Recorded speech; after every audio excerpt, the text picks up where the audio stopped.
বহুল কাঙ্ক্ষিত ডাকসু এবং হল সংসদ নির্বাচন ইতিমধ্যেই বেশ উৎসাহ উদ্দীপনার মধ্য দিয়ে শেষ হয়েছে মঙ্গলবার। আমরা এই মুহূর্তে দাঁড়িয়ে আছি সেই ডাকসু ভবনেরই সামনে। আমরা জানি যে জুলাই গণ অভ্যুত্থান পরবর্তীতে যে বাংলাদেশে দীর্ঘদিন পরে আসলে যে গণতন্ত্রের যে সৌন্দর্য সেটি আমরা গত মঙ্গলবার ঢাকা বিশ্ববিদ্যালয়ের এই ডাকসু হল সংসদ নির্বাচনের মধ্য দিয়ে দেখেছি এবং এর মধ্য দিয়েই আসলে ডাকসুর মধ্য দিয়েই নির্বাচনের যে আমেজ এবং উৎসাহ উদ্দীপনা, সাধারণ মানুষ থেকে শুরু করে শিক্ষার্থীরা যে নির্বাচনের জন্য ভোট দেওয়ার জন্য কতটা মুখিয়ে সেটি কিন্তু আমরা গত মঙ্গলবার ডাকসু নির্বাচনের মধ্য দিয়ে লক্ষ্য করেছি। আমরা এই মুহূর্তে যে ঢাকা বিশ্ববিদ্যালয়ের ডাকসু ভবনে আছে, আমরা এখন এর ভেতরে প্রবেশ করছি। আমরা জানি যারা নির্বাচিত হয়েছেন তারা তাদের জন্য এই ডাকসু ভবন অপেক্ষা করছে এবং তাদের যে কক্ষগুলো রয়েছে সেগুলো ইতিমধ্যেই হয়তো প্রস্তুত করা হবে এবং একই সঙ্গে তাদের শপথের দিনক্ষণ ইতিমধ্যেই নিশ্চয়ই ঠিক করা হবে। আমি একটু ডাকসু ভবনটা একটু দেখাতে চাই। আমরা এরই মধ্যে দেখছি এই যে ডাকসু ভবনে, এখানে কিন্তু জুলাই গণ অভ্যুত্থানের বিভিন্ন স্মৃতিচিহ্ন এই ডাকসু ভবনের জায়গায় জায়গায় রাখা হয়েছে এবং আমরা দেখছি যে জুলাই গণ অভ্যুত্থানে যেসব প্লে কার্ড স্লোগান নিয়ে যে গণ অভ্যুত্থান করেছিল দেশের শিক্ষার্থীরা, ঢাকা বিশ্ববিদ্যালয়ের শিক্ষার্থী সহ সারা দেশের বিভিন্ন প্রতিষ্ঠানের শিক্ষার্থীরা, তাদের সেই প্লে কার্ডগুলো কিন্তু এখানে আমরা দেখছি, সেই ছবিগুলো কিন্তু এখানে রাখা হয়েছে। আমরা আরও একটি ছবি জুলাই গণ অভ্যুত্থানে দেখেছিলাম, যে ছবিটিও জুলাই গণ অভ্যুত্থানের এই গতিকে আরও ত্বরান্বিত করেছিল। সেটি হচ্ছে পুলিশ, অর্থাৎ বিগত আওয়ামী সরকারের যেসব পুলিশ বাহিনী এবং সরকারি যে মানুষের যে কথা বলার স্বাধীনতা কেড়ে নিয়েছিল তার একটি ছবি কিন্তু আমরা এখানে একটু যদি দেখানোর চেষ্টা করি। সেই একটি ছবি যেখানে গণ অভ্যুত্থানের সময় একটি ছেলে হাইকোর্টের সামনে যখন তিনি আন্দোলনে স্লোগান দিচ্ছিলেন তখন তার মুখ চেপে ধরে বাকরুদ্ধ, অর্থাৎ ওরা আমার মুখের ভাষা কায়দা নিতে চায় যে ব্যাপারটি, সেটির চিত্র কিন্তু আমরা দেখছি। এবং আরও একটি চিত্র দেখছি যে রাজু ভাস্কর্যে, ঢাকা বিশ্ববিদ্যালয়ের রাজু ভাস্কর্যে কিভাবে শিক্ষার্থীরা সেদিন আন্দোলন করেছিল সে সময় জুলাই গণ অভ্যুত্থানে গত বছর। এবং একই সঙ্গে পাশের চিত্রটি যদি আমরা দেখি, এটি মূলত আমরা যে সিঁড়ি দিয়ে উঠবার সময়, দোতলায় উঠবার সময় এই দৃশ্যগুলো এখানে রয়েছে। এখানে আমরা দেখছি যে শহীদ মিনারে আমরা একেবারে আগস্টের বিজয়ের ঠিক 1-2 দিন আগের যে চিত্রটি, সেই চিত্রটির এই ছবিটি কিন্তু এখানে রাখা হয়েছে। একই সঙ্গে আমরা যদি আরেকটু এদিকে দেখানোর চেষ্টা করি, যে আমরা দেখেছিলাম যে ছাত্রলীগ কর্তৃক ঢাকা বিশ্ববিদ্যালয়ের যে নারী শিক্ষার্থীদেরকে দমন পীড়ন চালানো হয়েছিল সেই চিত্রটি এখানে ডাকসুতে আমরা দেখছি। এবং এখানে আসলে বিভিন্ন রকমের চিত্রই গণ অভ্যুত্থানে রাখা হয়েছে। আমরা জানি যে এখানে জুলাই স্মৃতি সংগ্রহশালা, এই জুলাই স্মৃতি সংগ্রহশালাও কিন্তু এখানে রাখা হয়েছে এবং আমরা সেগুলো যদি একটু দেখানোর চেষ্টা করি, যে ঢাকা বিশ্ববিদ্যালয়ের এই ডাকসুতে দোতলায় ঠিক এই জায়গাটি, এখানে ডাকসু ভবনে এখানে প্রথমেই আমরা ঢুকলে দেখতে পাবো যে জুলাই স্মৃতি সংগ্রহশালা। আমরা এখানে যদি একটু দেখানোর চেষ্টা করি, পাশে এখানে ঠিক একই রকম চিত্রগুলো কিন্তু এখানে রয়েছে, যে ছোড়রা গুলিতে কিভাবে করে জুলাই গণ অভ্যুত্থানের সাধারণ মানুষকে ক্ষতবিক্ষত করা হয়েছিল সেই চিত্রগুলো এখানে রয়েছে আহত শিক্ষার্থীদেরকে অ্যাম্বুলেন্সে তুলবার দৃশ্য রয়েছে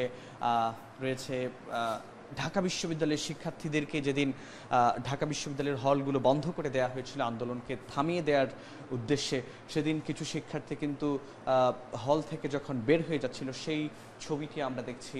এছাড়া নানান স্মৃতি কিন্তু এখানে জুলাই গণ অভ্যুত্থানে রয়েছে। আমরা একটু দেখাতে চাই ডাকসু ও হল সংসদ নির্বাচনে যে ইসলামী ছাত্র শিবির সমর্থিত যে প্যানেল ঐক্যবদ্ধ শিক্ষার্থী জোটের যারা বিজয়ী হয়েছেন। আমরা মূলত জানি যে এই ঐক্যবদ্ধ শিক্ষার্থী জোটের আসলে যারা বিজয়ী হয়েছেন তারা ব্যাপক ভোটের ব্যবধানে, তাদের নিকটতম প্রতিদ্বন্দ্বী অনেক কম ভোট পেয়েছেন। আমরা জানি যে আবিদুল ইসলাম খান যিনি ভিপি প্রার্থী ছিলেন, তিনি আবু সাদিক কায়েম নির্বাচিত যিনি হয়েছেন তার চেয়ে আবু সাদিক কায়েম ভোট পেয়েছিলেন যেখানে 14,000-এর বেশি, সেখানে আবিদুল ইসলাম খান ভোট পেয়েছিলেন 5,000-এর বেশি। তো আমরা দেখছি যে সব জায়গাতেই শিবিরের যারা বিজয়ী হয়েছেন তারা ব্যাপক ভোটের ব্যবধানে বিজয়ী হয়েছেন এবং 5টি পদ বাদে আসলে বাকি সবগুলোতে 28টি পদের সবগুলোতেই হচ্ছে ইসলামী ছাত্র শিবিরের প্যানেল বিজয়ী হয়েছে। যারা বিজয়ী হয়েছেন তারা কোন কক্ষগুলোতে কাজ করবেন সেই চিত্রটি একটু দেখাতে চাই। প্রথমে যদি দেখাই যেই এটি হচ্ছে যিনি ভিপি অর্থাৎ আবু সাদিক কাইম, তিনি এই রুমই বসবেন এবং এই রুম থেকেই তিনি তার ঢাকা বিশ্ববিদ্যালয়ের যে শিক্ষার্থীদের অধিকার সংগ্রাম সেগুলো তিনি এখান থেকেই বাস্তবায়ন করবার চেষ্টা করবেন।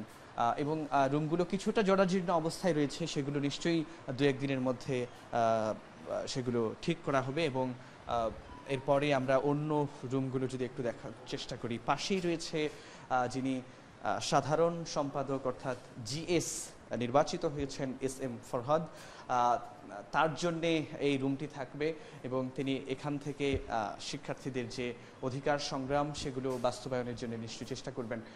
এরপরে আমরা দেখছি যে অন্যান্য সম্পাদকীয় যে পদগুলো রয়েছে সেগুলোর রুমও পাশাপাশি রয়েছে। ঠিক এটা ডাকসু ভবনের দোতলায় আবারও বলছি। এবং আমি একটু দেখানোর চেষ্টা করব যেটা জিএসের যে রুমটি, সেই রুমটিও কিন্তু কিছুটা জরাজীর্ণ অবস্থায় কিংবা ধুলোধূসর অবস্থায় রয়েছে, সেগুলো নিশ্চয়ই দু এক দিনের মধ্যে যখন শপথ নেওয়ার দিনক্ষণ ঠিক হবে এর মধ্যেই নিশ্চয়ই এগুলো ঠিক করা হয়ে যাবে বলে আমরা ধারণা করছি। আমরা একটু পাশের রুম থেকে আরেকটু দেখানোর চেষ্টা করব। এটি হচ্ছে সহ সাধারণ সম্পাদক যিনি বিজয়ী হয়েছেন মহিউদ্দিন খান, তার কক্ষ হবে এটি। আমরা দেখছি সহ সাধারণ সম্পাদক ঢাকা বিশ্ববিদ্যালয় কেন্দ্রীয় ছাত্র সংসদ ডাকসু। এই ভবনটি তার জন্যে এই কক্ষটি তার জন্যে বরাদ্দ থাকবে। এবং এর পাশেও কিন্তু আরও দেখছি যে রয়েছে ক্রীড়া সম্পাদক এবং সাহিত্য সম্পাদক, এই পদগুলো কিন্তু রয়েছে পাশে। এবং আমরা আরেকটু দেখানোর চেষ্টা করব, আমরা যদি একটু বলি এবার ডাকসু ও হল সংসদ নির্বাচনে আমরা জানি যে যারা বিজয়ী হয়েছেন তারা কিন্তু একরকম নিরঙ্কুশ বিজয় লাভ করেছেন। আমরা যদি বলি যে অনেকেই এটিকে ল্যান্ডস্লাইড ভিক্টরি বলছেন, বাংলায় যেটিকে ভূমিধস বিজয় সেটিও বলছেন কেউ কেউ। আমরা যদি একটু পদগুলোর কথা বলার চেষ্টা করি যে ভিপি পদে আবু সাদিক কাইম, এছাড়া সাধারণ সম্পাদক অর্থাৎ জিএস পদে SM ফরহাদ, AGS পদে মহিউদ্দিন খান, মুক্তিযুদ্ধ গণতান্ত্রিক আন্দোলন সম্পাদক পদে ফাতেমা তাসনিম জুমা এবং বিজ্ঞান ও প্রযুক্তি সম্পাদক Iqbal Haider, common room, reading room ও ক্যাফেটেরিয়া সম্পাদক উম্মে সালমা, আন্তর্জাতিক সম্পাদক জসিম উদ্দিন খান, ক্রীড়া সম্পাদক আরমান হোসেন, ছাত্র পরিবহন সম্পাদক আসিফ আবদুল্লাহ, ক্যারিয়ার ডেভেলপমেন্ট সম্পাদক মাজহারুল ইসলাম। আমরা দেখছি যে স্বাস্থ্য ও পরিবেশ সম্পাদক MM আল মিনহাজ, মানবাধিকার ও আইন বিষয়ক সম্পাদক মোহাম্মদ জাকারিয়া। এই যাদের নাম আমি এই মুহূর্তে বললাম সম্পাদকীয় পদগুলোতে, এই পদগুলোতে কিন্তু ব্যাপক ভোটের ব্যবধানে ছাত্র শিবির সমর্থিত প্যানেল বিজয় লাভ করেছে। এবং ছাত্র শিবির এর বাইরেও কিন্তু পাঁচটি পদে বিজয়ী হয়েছেন। আমরা যদি বলি যে সাহিত্য ও সাংস্কৃতিক সম্পাদক পদে মুসাদ্দিক আলী ইবনে মোহাম্মদ, যিনি জুলাই গণ অভ্যুত্থানের একজন সামনের সারির নেতা। এছাড়া গবেষণা ও প্রকাশনা সম্পাদক পদে আমরা জানি যে জুলাই গণ অভ্যুত্থানের রক্তাক্ত মুখ, যে আইকনিক চরিত্র, সেই সানজিদা আহমেদ তন্নি তিনি হয়েছেন। এবং সমাজসেবা সম্পাদক পদে জুবাইর বিন নেসারি, এবি জুবাইর যাকে বলা হয়, তিনিও কিন্তু জুলাই গণ অভ্যুত্থানের সামনের সারির একজন নেতা, তিনিও নির্বাচিত হয়েছেন। এছাড়া আমরা জানি যে হেমা চাকমা নামে প্রতিরোধ পর্ষদ থেকে একজন বিজয়ী হয়েছেন। এছাড়া রাফিয়া নামে আরেক মেয়ে যাকে বলা হয় পুকি প্রার্থী যাকে বলা হচ্ছিল গণ অভ্যুত্থান এই নির্বাচনের সময়, এই পাঁচজন ছাত্র শিবিরের প্যানেলের বাইরে নির্বাচিত হয়েছেন। এছাড়া যে সদস্য পদগুলো রয়েছে, সদস্য পদের বেশিরভাগই কিন্তু ছাত্র শিবিরের প্যানেল থেকে এসেছে। আরেকটি বিষয় একটু বলতে চাই যে এই যে জুলাই গণ অভ্যুত্থানে যারা প্রার্থী, জুলাই গণ অভ্যুত্থান পরবর্তী সময়ে যে ডাকসু নির্বাচন অনুষ্ঠিত হলো, সেই ডাকসুতে যারা প্রার্থী হয়েছিলেন বেশিরভাগই কিন্তু জুলাই গণ অভ্যুত্থানের সামনের সারি থেকে নেতৃত্ব দেয় এবং বলতে গেলে প্রায় সবাই কোনো না কোনোভাবে জুলাই গণ অভ্যুত্থানের সঙ্গে সম্পৃক্ত। অর্থাৎ এই জুলাই না হলে কিন্তু এই ডাকসু একরকম ধরাছোঁয়ার বাইরেই থাকতো। আমরা জানি যে সেই ডাকসু ভবনেই সেই জুলাই গণ অভ্যুত্থানের জন্য যে জুলাই স্মৃতি সংগ্রহশালা, আমরা একটু একটার ভেতরে প্রবেশের চেষ্টা করব। এখানে কি রয়েছে আমরা একটু দেখার চেষ্টা করব। আমরা এর আগে সিঁড়িতে দেখছিলাম সেখানে বিভিন্ন চিত্র জুলাই গণ অভ্যুত্থানে রাখা হয়েছিল। আমরা একটু যদি এখানকার চিত্রটা দেখানোর চেষ্টা করি, সেই এক দফা থেকে বা আমরা ৯ দফা থেকে এক দফার চিত্রগুলো, এছাড়া আমরা এখানে দেখছি যারা শহীদ হয়েছেন তাদের বিভিন্ন ব্যবহৃত বিভিন্ন জিনিস কিন্তু এখানে রাখা হয়েছে। অর্থাৎ আপনি যখন এখানে আসবেন ডাকসুতে, তখন কিন্তু আপনার এই দৃশ্যগুলো, এই চিত্রগুলো আপনাকে নাড়া দেবে, আপনাকে মনে করিয়ে দেবে যে জুলাই গণ অভ্যুত্থান অনুষ্ঠিত হয়েছিল। এই জুলাই গণ অভ্যুত্থানে কত শহীদ তাদের প্রাণ বিলিয়ে দিয়েছেন দেশে একটি গণতান্ত্রিক পরিবেশ ফিরিয়ে আনবার জন্যে, একটি বৈষম্যহীন বাংলাদেশ বিনির্মাণের জন্য। আমরা এখানে দেখছি যে একজনের সেই ছেঁড়া প্যান্ট যেটি তিনি পরে এই আন্দোলনে গিয়েছিলেন এবং তিনি জুলাই গণ অভ্যুত্থানের একজন সামনের সারির নেতা, তিনি শহীদ হয়েছিলেন। এছাড়া অন্যদেরও এখানে যেসব ব্যবহৃত অন্য শহীদদের সেই চিত্রগুলোও কিন্তু এখানে রয়েছে। কারো কারো আইডি কার্ড তার শিক্ষা প্রতিষ্ঠানে, সেগুলো এখানে রয়েছে। তো এভাবে করেই কিন্তু এই যে জুলাই স্মৃতি যে সংগ্রহশালা, সেটিতে কিন্তু এখানে রাখা হয়েছে। আমরা যদি একটু দেখানোর চেষ্টা করি, জুলাইয়ের প্রথম যে শহীদ আবু সাইদ, তার সেই বুক প্রসারিত করে যে দাঁড়িয়ে যাওয়ার যে দৃশ্য বাংলাদেশকে বাঁচানোর জন্য, সেই ছবিটি কিন্তু এখানে স্থান পেয়েছে আমরা দেখছি। এবং আরেকটি লাইন আমরা জুলাই গণ অভ্যুত্থানের সময় যে লাইনটি দেখেছিলাম, এই লাইনটি শহীদ আবু সাইদের পাশেই ঠিক কিন্তু লেখা হয়েছে যে বুকের ভিতর অনেক ঝড়, বুক পেতেছি গুলিকর। এই লাইনটি কিন্তু আমরা জানি যে জুলাই গণ অভ্যুত্থানের সময় বেশ সাড়া ফেলেছিল আন্দোলনকারীদের মধ্যে। বেগম রোকেয়া বিশ্ববিদ্যালয়ের শিক্ষার্থী আবু সাইদ, যিনি ২০২৪ সালের কোটা সংস্কার আন্দোলনের তিনি একজন সমন্বয়ক ছিলেন। ১৬ জুলাই আন্দোলন চলাকালে পুলিশের গুলিতে তিনি শাহাদাত বরণ করেন। তিনি জুলাই গণ অভ্যুত্থানের প্রথম শহীদ। আমরা দেখছি যে পানি লাগবে পানি, সেই মুগ্ধের ছবি এখানে আমরা দেখছি। এখানে আমরা দেখছি যে লেখা আছে পানি লাগবে পানি। এখানে সেই মুগ্ধের ছবিটি আছে। মুগ্ধ বৈষম্যবিরোধী ছাত্র আন্দোলনের একজন বাংলাদেশ ইউনিভার্সিটি অফ প্রফেশনালসের শিক্ষার্থী ছিলেন তিনি, মীর মাহফুজুর রহমান মুগ্ধ তার পুরো নাম। তিনি 18 জুলাই উত্তরের আজমপুরে সংঘর্ষ চলাকালে পুলিশের গুলিতে তিনি নিহত হন। এছাড়া আমরা দেখছি যে এখানে যে জুলাই গণ অভ্যুত্থান চলাকালে যে সন্ত্রাসী গোষ্ঠী শিক্ষার্থীদের উপরে হামলা করেছিল, সেই চিত্র এখানে রয়েছে। আমরা একটু দেখব যে তন্নির ছবিটি কিন্তু এখানে রয়েছে, যিনি গবেষণা ও প্রকাশনা সম্পাদক পদে বিজয়ী হয়েছেন। সেই তন্নির ছবি কিন্তু আগে থেকেই এই ডাকসু ভবনের ভিতরে যে জুলাই সংগ্রহশালা, সেখানে স্থান পেয়েছে।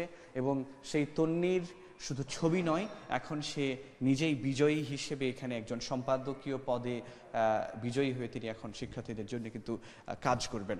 আমরা একটু দেখানোর চেষ্টা করবো। এখানে আসিফ, নাহিদ, সার্জিস, তারা এখানে যে আরেকটু বলি যে ৩ আগস্ট যে এক দফা ঘোষণা করা হয়েছিল শহীদ মিনার থেকে, সেটির ব্যাপারটি এখানে রাখা হয়েছে। এখানে জুলাই গণ অভ্যুত্থানের সামনের সারির যারা বিজয়ী, সামনের সারির যারা নেতৃত্বে ছিলেন, তাদের ছবিগুলো রয়েছে। এখানে একটি বিষয় দেখানোর চেষ্টা করি যে আরেকজনের ছবি কিন্তু এখানে রয়েছে।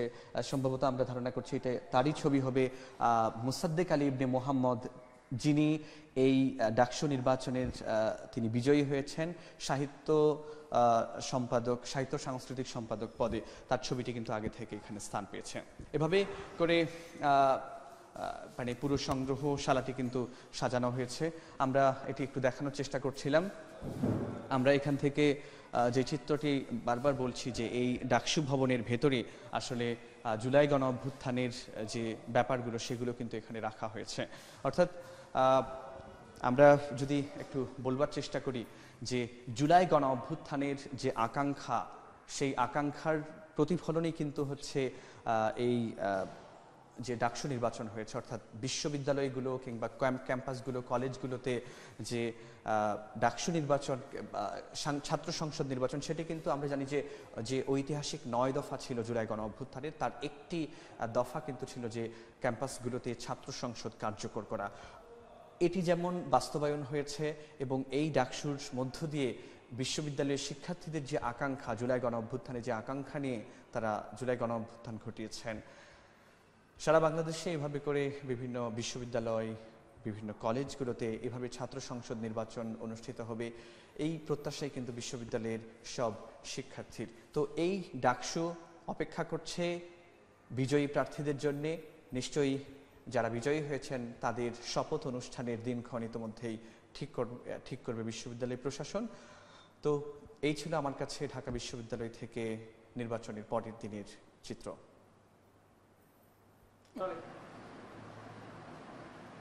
দারুণ।